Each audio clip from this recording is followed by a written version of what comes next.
Mayam punama ipa ipan kaka ima indosa ise ibung punama rekhana khoramjari ngasi anauba video mai pura lae ngasi gi mathel che ngasi he thongbai jawdre ko aidi thongba si hangam kai kra chi de na dum thongba se hap tare du sina hangam thongbane hangam ga aina han nga cha gi bado adugi makok nga makok mayama le hore ba adu tauraga aidi hangam ga chumthong ni hangam dugai aina mana Hawai do ga chunga makok hapa ga thong bani ko mosori Hawai da nga makok hapa thong bane sina Paan iron ba dugai salat ama jawre nga taw bom jawre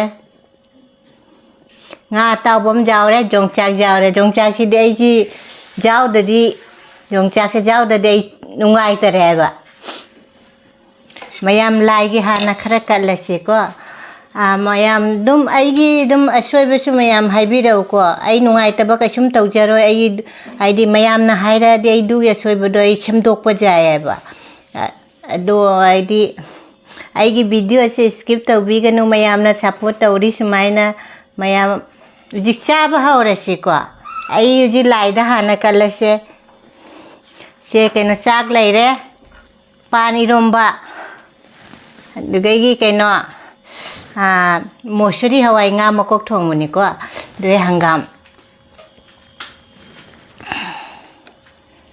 doi nga taw ba si khara ha pa se du mayam lai ki se hana kala si ko ai siga oi thamaga dum kalage mayam haw ta ngasi di samina ra si ko ngasi di Paan eromba kuire Paan eromba cha da ba Paan eromba jam chaninge adun ngasi se mayam Paan eromba pore ko mayam na igonda sabiro haiba singdo tap na dum charake mathang na aina charake ba tharoi di phangde ko tharoi siga Delhi da tharoi phangba se jamwai ai tharoi se migonda se jam chen mani phangde aduna tharoi leiba matam da charake ai warabi ganu ko ai se Paan eromba se ai khut ka ding sai ha me ko Paan eromba se umorok na han gi umorok to adu ha pa iron bane Paan eromba ga mayam nga taw ba ko ina dum ilage ko dum nga se dum kai noi sina kai no ila nga se matha ne mayam che samina se cha ba de ina cha de me ba dum samina se haura hairake hautre Paan eromba di hauda male ko umorok ki manam sibna samina rase haubra jenga che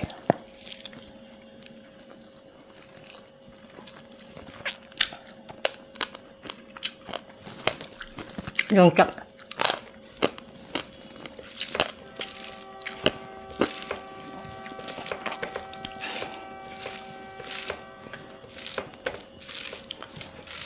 ai di mayam da dun ai ge choi bado mayam da hangjari me ba dum chumto a choi bado mayam na takpi ra de chumthok pa dum jai ko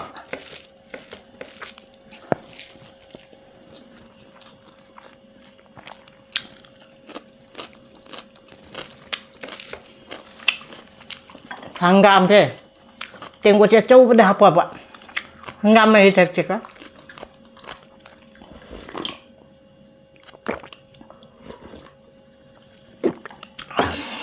hawe hangam the uji hangam gi ai di matam do oi ra bani ne hangam pan thai bra adu oi ra mina ngap cha jam ha ra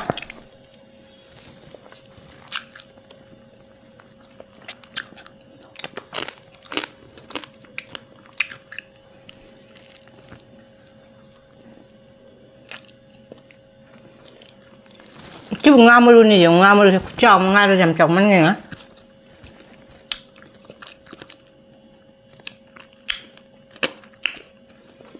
khi bây giờ ngập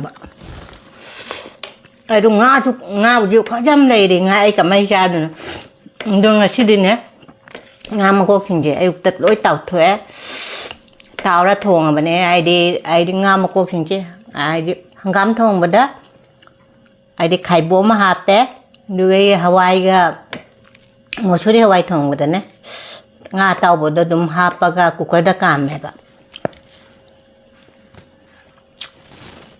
ngasi Hawai da Hawai sidi ai di jam pam deba duna Hawai se jam dorok deba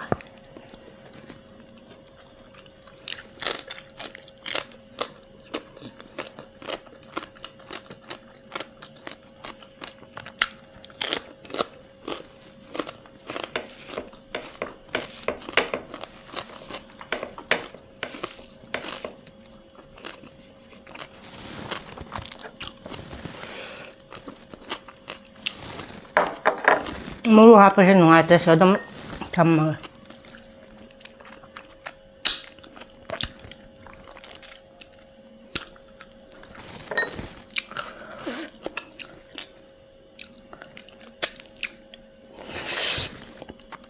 Igon dah hidup panai ba uti sang baga pak nangga amet piga cabirawana. Ado cara ke dudi aina jenam Aku pije phang deba duna pangnam do beson ngata kamai nam ngane dude ado mayam khara haibiro do pangnam che id janam na kupi jaw dana id pangnam namba namma chana bara ai su nam di na mana id janam na kupi jaw dana namba su jai ko khang mayam cha ba jaw de hairo ai kaino ne uti sang ba charak pada pangnam ga Amit piga utia sang baga cara uhai bani ko.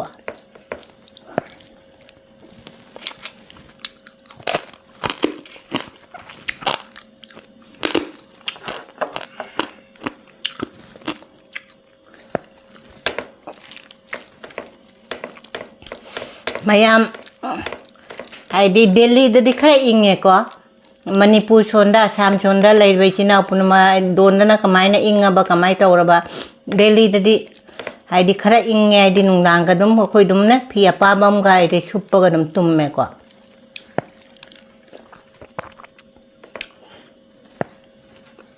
ai na chingkhal di se ai di ujik olang tha gi dum tha kai na tawra pai kha ing do kha log kai no tawre ba dun na ne ba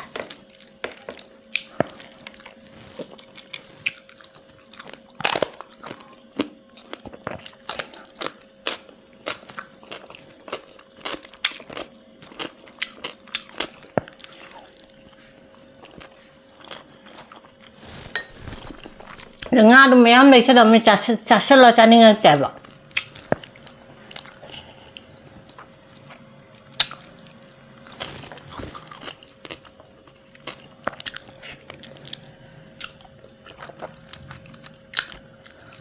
Ako ni pada ay hat pwede nga jam chay.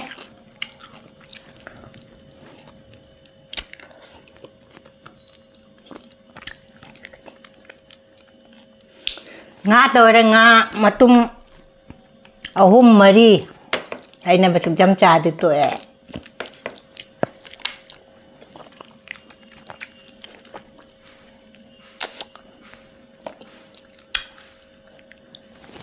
Office tayo na Germany ka hapon di ma'am. Mahay na ba? Phone to ka ni Germany ka tayong hapay kayo gina.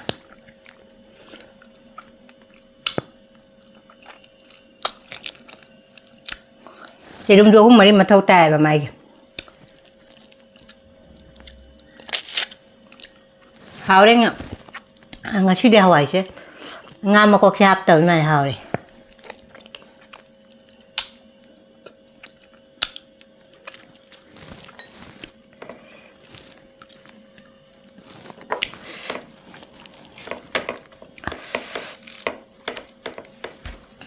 Pukam di tok nom ba may taw.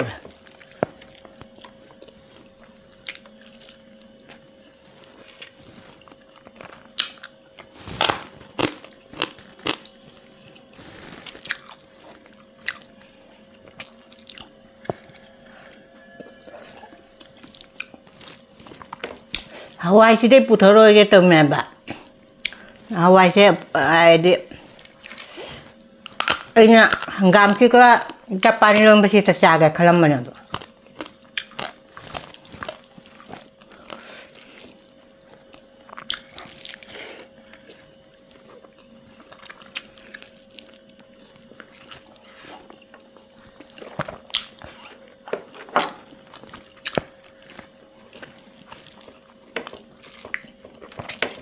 제가 빠나면 더해봐. 아이들 쑥쑥 상이네. 그 마루도 많이 떠거든. 너 빠나 좀 하오래.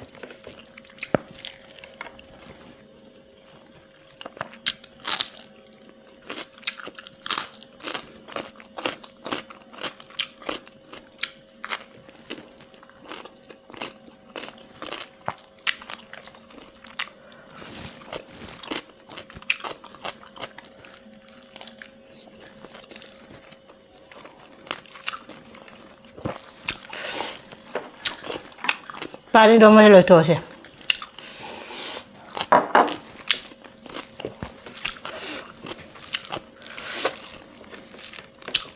Hào đây nghe chị được. Pani đâu mà nhầm hào đấy.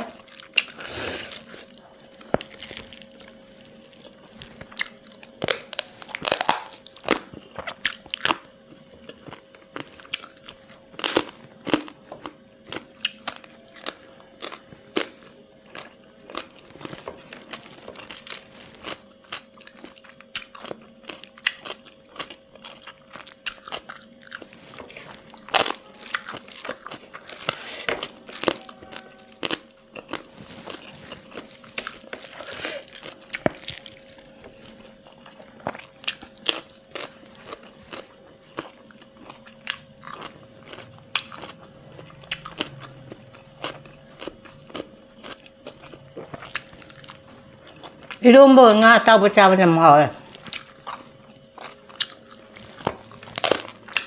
Ai điểm có một thùng giặc vì ngày đó. Đứa người ta đã mới nhầm hỏi đấy vậy. Nhầm phá mấy thùng giặc vì ngày đấy eromba bacaba.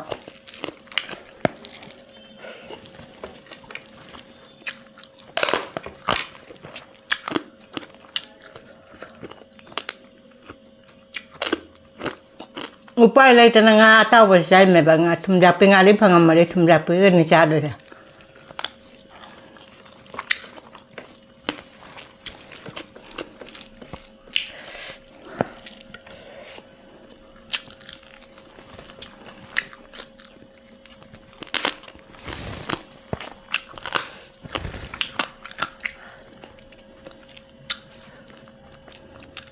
Nga Makok ni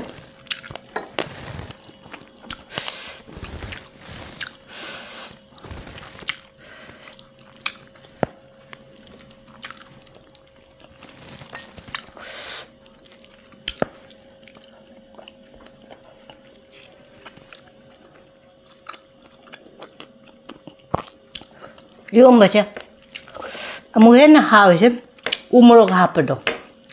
Malam musi na hao rin kasadi sara.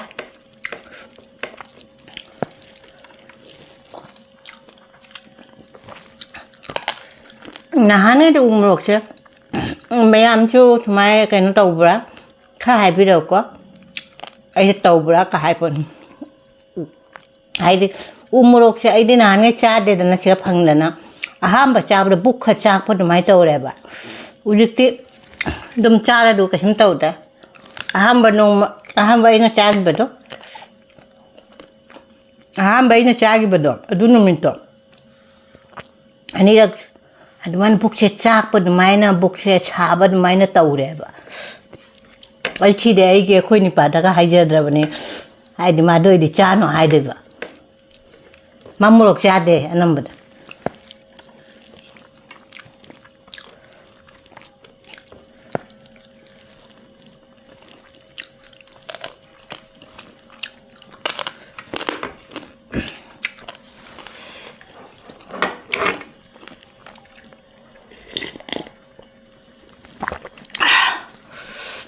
Hawai hangam chứ hangam Chamthong này có thao có rau đặc biệt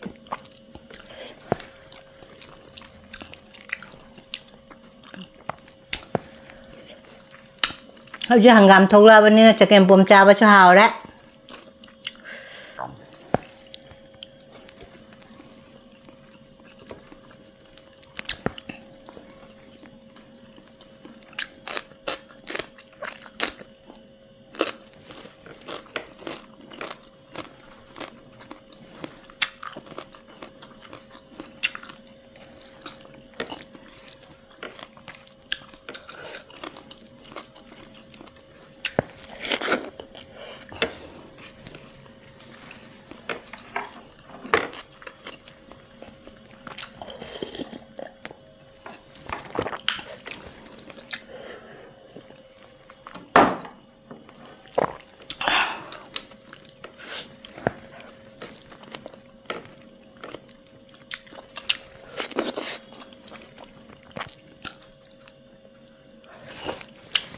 ngam thong bada singa hapa ha sing hapa thong bada jam haw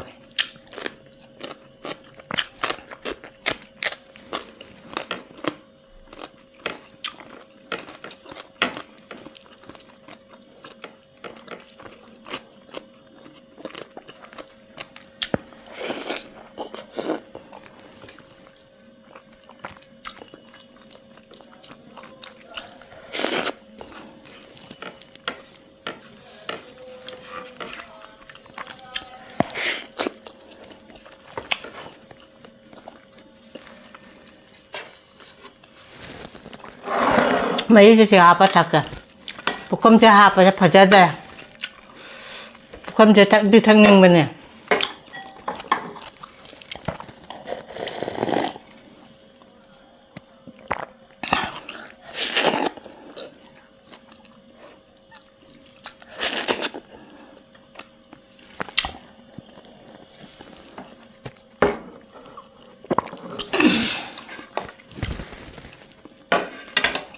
lối chai rau rồi lấy được tiền con lư rồi mà nè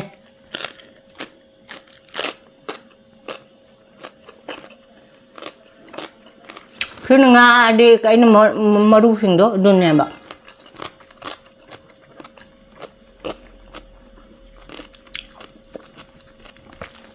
hắn đây thì chân đồ nhất phải dâu đấy hết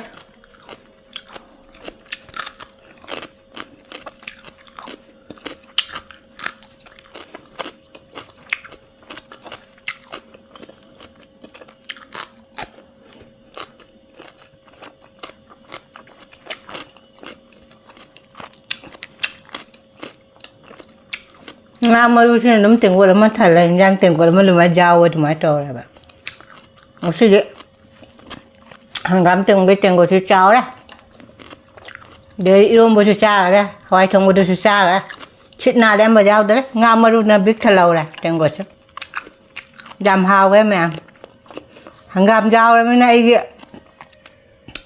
ấy là cha đi xe đi ạ chỉ cái mua sole thong ba đôi paneer cái cả đôi ram pam đẹp ạ ấy là trái sẽ khuyên mi tây cái trái hình dáng chỉ tên này ấy mà pan đã cho là chơi dùng cái trái hình dáng ninh chăng cái này bà hay mà pan đã cho mua cái nào đó nè student cái đó cái idea khuyên nông phải đó cái chơi lên nè đôi đôi chân ninh đấy dùng cái trái hình dáng ninh chăng à ma'am अच्छी जम हावे को ma'am ऐसे ma'am से idea ऐसे तुम family तुम ma'am से तुम खल ले को तुम अदुन ने ऐना देशा चिंदी तो लग पड़े मैम तो तुम ऐना तुम कहना तो रे को लाना लवी करने को तुम अखोय मत तने को इतना पुन मा अच्छी जम हावे को ऐसे ऐ कि तुम मशोय ngam तुम मैम हाई भी रहो को ऐ आइडी शान खंग दबनी ने मैम ना हाई रख पड़ो दुगा इचम तो को जाए बस की कहीं सी का आईडी सुमाई तौर फजने है दो मैम तुम है भी रहो अनौब चंगक पजाव से वीडियो से जेंग बनुंगाए दी सब्सक्राइब लाइक शेयर तो सन भी रमो द बेल आइकन द नंबी रमो दुगे मंदिला दो नंबी रमो है बा आईगी वीडियो थांगत पगा मैम इचना अनौब चंगक पद लागना बा ngasi di siga thamage ko mathang ahau bomga thonga ke hau bom charanga si di se thame bye